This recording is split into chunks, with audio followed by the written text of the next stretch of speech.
This is Oscar Bevis for the Stomping Ground, powered by Wow Hydrate and available on DAZN. My first review for TSG. TSG, is that what we're calling it? That's just what our group chat's called. TSG. It is the Stomping Ground, yeah. Who come up with that? Parsons? Actually, Parsons' mate. Shout out Matty Pizzy. Oh, is that? Wow, I can only imagine what your group chat looks like. Matty Pizzy. No, that is his second name. That's Is not that like his a second gangster name? yeah. See, because it was you lot, I just assumed that was like Oh no, he doesn't even work for the Stomping Like Ground. This is just Charlie's Matty mate. Pickard or something, but we're calling him Pizzy. You know, just because it's cooler. That's what I thought. Pizzy. Well, apologies to Matty Pizzy. Shout out for the idea. He's going to love that. TSG to the world. You know that. TSG to the world. Everyone loves a little battle scar. Is that all people have been talking about coming up to you? Yeah, man. Even walking through the airport, it was like everyone. Do you know what it feels like? Have you seen Inception? You know when everyone starts looking because they're onto you. You know what I mean? Like everyone just starts looking. Matrix as well. When everyone's looking. That's what it felt like. I wonder if going through airport security, they're looking like, this guy's a troublemaker. Well, the facial recognition didn't bang. Yeah. You bang though. You got the win. Yeah? I wonder what you meant then. I don't need to know that. I wondered how you knew. I don't need to know that side of things. A lovely and successful American trip for yourself. Talk to me about the week. 2 weeks. I stayed there for 2 weeks. Yeah, it was great, to be honest. I love it over there. I'll be real. Arizona feels like a second home almost now. And like, I know people say that, like, just to try and garnish up some support, but it's not really that. It's more, both times I've gone over, it's like I've had a 2-week holiday, and at the end of the holiday, I've got to have a fight. You know what I mean? And now this one was a much nicer end to the holiday than the first one. Kind of similar though, man. You know what I mean? In certain ways. And I don't know. My spirits are probably higher initially straight after the BAM fight than they was after the Curiel fight. Did you go over there with a certain plan in mind, a way you wanted to feel after the fight, a way you wanted to box? Yeah, because really. Because what got you to the BAM fight was what you're good at. And I guess you don't have to tinker and completely change up Sonny Edwards. But I guess after a defeat, there's a couple of things perhaps you wanted to either show others or prove to yourself? Yeah, well, I think, BAM, I definitely fought different, but that's because the circumstances were different. But compared to what I did from fight 1 to 15, fight 16 to 20 was different. You know, I was a lot more comfortable holding my feet. I mixed it more. I was always letting my own shots go a bit more. Like, that happened in all of those fights. Against Curiel, I know I was saying it before, but I generally believed I was so much better than him. Like, the only rounds I really got to show, if I'm honest, was me showing a fighter respect that he didn't deserve. Does that make sense, Oscar? Because I was so on instruction, and my manager, my trainer, my friends, my family, everyone wants to see me box how I used to box. So I did. But the plan was to do it for 7 rounds, make him tie for 8 and 9, and then take him apart in the 10, 11, and 12. Like, everything. That's so typical. You didn't get 10, 11, 12. Do you get me? Like, and I know that sounds great to say, but anyone that's close to me kind of knows that's how I like going about my boxing business these days. I like getting 7 rounds up, and then I like having fun with the last 5, because I actually genuinely like the fight. Like, I box like that, and that's not just because it's the only thing I can do, or even because I enjoy it more. That's the crazy thing. Like, I actually enjoy having a fight more. I don't know why, but I do. But it's more like I can't keep being an elite athlete, but just fighting on feelings and not on instruction, not on tactics, not on guidance. Because I'll be real, at times for the last couple of years, I've really been listening to no one but myself. Doing whatever I want. You know what I mean? And at this camp, I kind of made the promise to myself to do as I'm told again, man. Start listening, because I'm only getting told that because what I used to do anyway. Do you know what I mean? Like, I invented that style surrounding me. Like, no one had that for me to walk into, and I went into that style. It was like my style from the amateurs, and then we refined it to be more positive, but it was still very like elusive and very negative, and yeah, just knowing how to always sort of be busy with the lead hand. Is the Sonny Edwards of now better placed to walk into another mega fight than the Sonny Edwards of before Bam Rodriguez. Yeah, and maybe it's a good thing that I didn't get to show it, because I promise you, like, 20, 30 punch combinations were coming. Like, I was really going to start letting off safety. Everything I'd done previous in the fight to that moment was, no, not yet, not yet. Touch. Oh, I can hit him there. No, not yet, not yet. I was being very reserved. The mission was win all the rounds clearly and cleanly. It was don't let him really land anything clean. And it was don't give him no confidence, get him tired and get him frustrated. And on those disciplines, I think I was doing everything that was getting asked of me. I was giving him target, I was taking it away, I was making him throw but missing, I was smothering his work when he was coming in, I was walking him back, so I was putting it on his legs, I was leaning on him when I had to, I was mixing it when I had to, I was always outscoring him with the lead hand. I landed more jabs in the first round than he landed jabs in the whole fight, Oscar. I was doing everything that was asked of me, but I was just frustrated that I didn't get to like have my fun, because as a fighter, put in the foundations and didn't almost get the reward. Your reward was to have fun. like, and it weren't for the win. Do you know what I mean? Like, I knew I was gonna beat him. There was 0% chance that I was gonna lose that fight. I was telling everyone that before. Like, he's not good enough to be in the ring with me, really. Like, okay, you might think because I've lost, I might have fell off. I haven't. You know what I mean? I probably got better. I've probably got better. That's how I deal with things. I learn from them, like genuinely learn the lessons from them. Can I ask how much that hurts in the moment?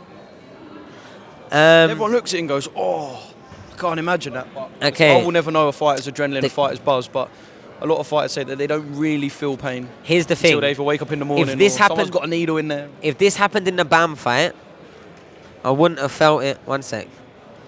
I'm just on stage doing an interview. Is everything all right? Yeah. I told Giorgio go and I'll meet him there.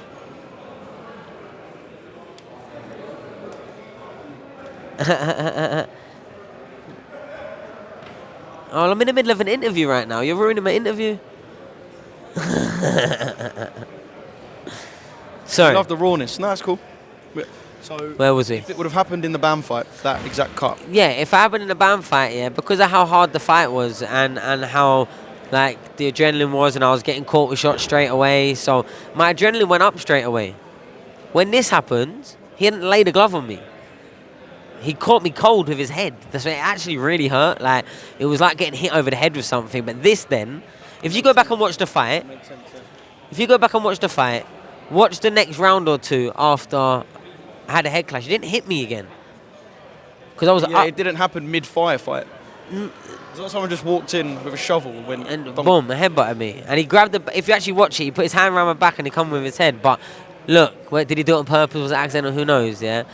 But what I mean is, it didn't bother me. If anything, that sort of like woke me up now. And then, okay, now I had something to protect and defend. And he didn't get close to me then. He didn't really hit me with a shot after that. Like, I didn't feel it. I wouldn't have felt it, sorry, if it was in a hard fight. It was in such an easy fight that I felt it. But then now my adrenaline was up after it, that now I didn't feel anything. When I got back to the change rooms after and they stitched it, oh Lord. Oh Lord, I screamed. Yo, I cried, man, like a baby back bitch. Like, man, crazy. Like, it hurt so bad. In all of it, though, you walk away from America as a winner, which obviously would be, or must have been, a nice feeling. But I guess you also walk away with a little bit of uncertainty, because the time that you're on boxing fans' lips the most is your fight weeks. And I guess people were talking up a fight with Gamal Yafai, but I know you've gone on record saying you don't actually know what's going on. Yeah, I'll be real. Like, every boxer wants certainty, and right now you don't have that. Bear in mind, that first interview I'd done after the fight, yeah, like initially, yeah, I've just got out of like my head split open, yeah. I'm probably mildly concussed. Like, I'm also very emotional at this point, because I was like very disheartened that in front of like 12,000 people on a stage set at the Footprint Center, like I was so ready to do something. I didn't do anything yet. I was ready to like turn it, like, so I'll be real. I felt like disappointed. I felt emotional. I felt like a kid again. I'll be real. because boxing does that sometimes. Something you love so much, yeah, it can make you feel like a kid again, yeah. And I did. I felt like a little petulant kid that didn't get to play. Sit on the sub bench for 90 minutes, what I felt like. You know what I mean? I swear down, it didn't matter that the team won. You know how crazy that is to feel like it didn't matter that the team won. I weren't happy with what happened. And then, yeah, I get an interview, and like I said, I caught wind that, maybe there's other options we're looking at, but I'm very, like, what I thought was happening. I was expecting him to be here and let's announce the fight. I've agreed the fight. We've had weeks and weeks and weeks on it. I expected it. Sorry, that's maybe my expectation. Now I'm asking why. Why is it not done right now? In-ring, face-to-face. I mean, obviously you had the cuts at different circumstances, but you expected Gamal to be in the States. You keep saying Gamal. It's Galal. Galal's the good one. The Gamal is the one that can't really fight. I've done that to them before as well. Yeah. Like there's 3 brothers, and 2 of them have good careers and good accolades, and then there's the one. Charlie, sorry. And then there's the one that you keep mentioning. You know what I mean? Sorry, like, Charlie. No one mentioned him even during his career. Like, can't believe how much you name dropped him. That's crazy. But yeah, so I don't know. I was just a bit like, well, the fight's not made. Why am I getting asked about him in the ring? Do you understand? If we've had months now that I've agreed, purse and like the 2 venues it's gonna be and whatever, why is he not here? Like, why have we not done it? Like, why? Like, yeah, but it weren't no. It was more on like a come on, let's go. If we're gonna be speaking about it, let's either do it or not. Because why am I fighting in America and doing all of that, and then the only thing I'm getting mentioned about is a fight that should have been done by now? Do you understand my head split open, bear in mind, right now when we're asking. Like, I was in the ring getting booed on my own. No one came to put their arm around me, Oscar. Yeah, how did you feel about that reaction? Do you know what? It's not the actual booing, because I could have won normally and it'd been fine. It was like the stage was set for me to do what I really wanted to do and really make an impact with how I can do it. Because Curio was levels below me. Like, I could hit him with any shot I wanted to. Any. I could have closed my eyes and hit him. I could have tried to miss and hit him. He was so easy to hit. I'm not lying. I'm like, come on. Like, I was literally just touching him. I was cooking. I was more like, any emotion that anyone saw of me wasn't like, oh no, I just got booed. Like, I don't care about that. I'm the bad guy normally. I'm like, I've been the villain. Like, it was more like, I didn't get the chance to do what I wanted to do. I swear down, and I don't care if people booing me. Like, I'm getting a buzz off it. Like, I'm getting booed in the ring, and I'm going like, put my hands down, getting booed, and they're all whistling. Like, you think I'm caring about that? I'm boxing the way I'm boxing, going ha, jab, ha, sh. I don't care about getting booed. The little born matador type. Yeah, Shreeze, what you saying, bro? Little ball matador. Yeah, like, you think I care about getting booed? No, that's what's supposed to be happening. You're that type of fighter where, I was just thinking this, you're that type of fighter where, I mean, we're standing in the place. That's how you know I'm winning. Like, in that venue, yeah, the only bits of success that Curie had was when the crowd was going mad. When they're booing and whistling and shouting and, like, don't get me wrong, I had some supporters, you could hear them, you could, like, but, yeah, like, I don't care about the booing, man. I don't care about that, man. Behind closed doors, is this where you won? This is where you won your world title. Yeah, I was going to say, you are that breed of fighter where, unless it's an elite level fight, things seem to be quite simple. Can you make sure you blow out this? I've not received my check yet. Yeah, things seem to be quite simple unless it's an elite level fight. But I'm saying that you made your world title win look quite simple where we're standing. Because when I box like that, Oscar, the reason why I won't do 12 rounds like that, yeah, is because I genuinely don't think no one can beat me when I do that. It just doesn't make for a good spectacle of boxing, me just moving and out boxing someone, because I'm not really fighting. I'm just touching them. And it's much easier to touch someone than it is to hit them. So if I just keep moving back and touching them while they're trying to move forward and hit me, it's almost like an impossible thing they can't do. Because I'm not trying to do the same thing that they're doing. Now, there's obviously like shots that can come through, you can get hurt, like whatever, but really for the most part, like I genuinely feel like no one can beat me when I do that. So it's kind of a bit unfair if I box like that for 12 rounds. Like, I don't even want to do it for 12 rounds. Does that make sense? Yeah. But you know what? We'll leave that bit and that, say, section of the interview there, and fingers crossed there's some actual fight news coming soon. Obviously, I know you've got that to heal, etc. I do want to talk about while we're here. Giorgio, I spoke to him yesterday, believe it or not, for the first time in the Fight Hotel. Really nice, down to earth. Can obviously fight, as we've seen so far. Yes, the levels will step up. He gets to sell a lot of tickets as well for the weekend. Really exciting prospect. Yeah, one of the ones I'm most excited about working with right now. I've got a good little stable of fighters. I've got 7 fighters, and without picking out and making favourites, but I can do that. Not favourites. You can when you're the boss. Not favourites, no, because they're all my friends. Yeah. So when Do you they not work with anyone who you wouldn't consider a friend? exactly, Right. So You wouldn't meet someone for the first time and think about working with them. They've got to be at least. it's hard for me to do that friend. because if I don't think like I can do a really good job, then if someone's my friend, I'm gonna do one. Like I've got my own career. Look, I fought on Saturday.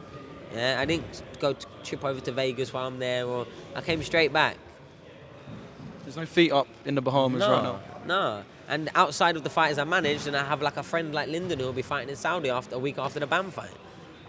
So I'm going. Like my boxing calendar, like we just do. So I don't want to fill it up too much unless I really want to. And there's been good fighters and fighters that I'm even friends with now that like I maybe could have managed. But for me, it's not a financial like part of my life. I'll be real. Management probably cost me more.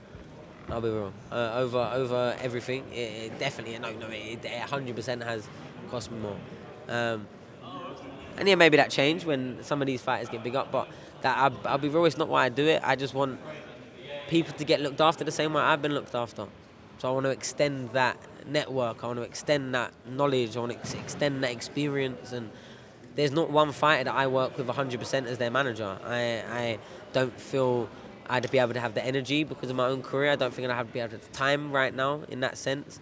But anyone that I work with a manager, and it's like a collaboration, and we both support them max as if we are 100% their manager. And all of a sudden they've got 2 people gunning and running for them and having the conversations and covering things. And it makes it a little bit easier for us as well because we can be taking different jobs and delegating. And it's a really great way to do it, and I like doing it this way. And Giorgio...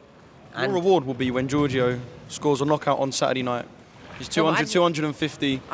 Tickets sold, all go mental. That's your reward. I've always been involved in boxing, so if I'm not a manager, I'm a friend. If I'm not a friend, I'm doing a corner. If I'm not a corner, I'm doing something. I know I've always been going to fights and supporting people my whole life. Since I was a kid, it was like the thing I was doing every weekend. So I've just not changed what I've been doing my whole life. So I still keep doing it, but like if I'm going to be there in a corner representing someone, I want to genuinely like them. I want to be their friend. I want to get to know them first. It's not, oh yes, you can make me loads of money. Let me take you there and now take a percentage of this. Like, no, I don't even make my fighters sign contracts. If they don't think I'm good in their career, just tell me and I'll just stop being in their career. Like I would rather it be like that. I'll be real. I just support them. If they don't want me to support them no more, then I won't support them no more. Like, and that's it. Yeah. And I think, sorry to digress, but right now I've got 7 fighters and they're all good fighters and they all got good futures ahead of them, I believe. Otherwise I wouldn't be pushing them and being behind them and wasting my time.